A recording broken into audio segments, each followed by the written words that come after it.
যে এই হিরো মেরেছে, ওই হিরো মেরেছে, এ মেরেছে, ও মেরেছে। কিছুদিন আগে ওমর সানি ভাই একটা ইন্টারভিউতে বলেছিল যে সে যখন সভাপতি নির্বাচন করে শিল্পী সমিতিতে তখন তাকে মারার হুমকি এসেছিল এবং সেটা নাকি শাকিব খান ফোন দিয়ে বলেছিল যে আপনার উপরে জীবনের ঝুঁকি আছে, আপনি এখান থেকে চলে যান। এবং ইন্ডাস্ট্রির অনেক লোকই নাকি তাকে ফোন দিয়ে বলেছিল যে আপনার উপরে মারার হুমকি আছে। তখন প্যানেলে আপনি প্রথম নির্বাচন করেন এবং সেই নির্বাচনে জায়েদ ভাই প্রথম সভাপতি সাধারণ সম্পাদক হয়, ২০ শতকের সভাপতি নির্বাচন হয় এবং শাকিব খান তখন রানিং সভাপতি ছিল। আসলে সেদিনের রাত্রে ঘটনা কি ছিল?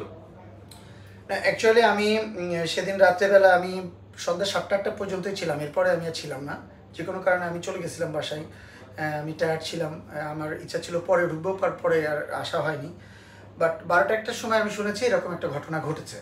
বাট আমার কাছে যেটুকু মনে হয়েছিল যে এমন ওইবার র্যাবও ছিল, কিন্তু র্যাবও ছিল, police, RAB, DB, NSI, DGFI, হ্যাঁ, সবাই ছিল, কিন্তু তারা ভোর পর্যন্ত ওখানে ছিল। তো এই মুহূর্তে এর ভিতরে যে এরকম একটা ঘটনা ঘটেছে, এটা যেহেতু আমি চোখের সামনে দেখি নাই, অনেকের নাম, অনেক হিরোদের নাম আসছে এখানে, যে এই হিরো মেরেছে, ওই হিরো মেরেছে, এ মেরেছে, ও মেরেছে, কিন্তু আসলেই পারফেক্টলি কে মারছে এটা কিন্তু কেউ প্রপারলি বলতে পারতেছে না।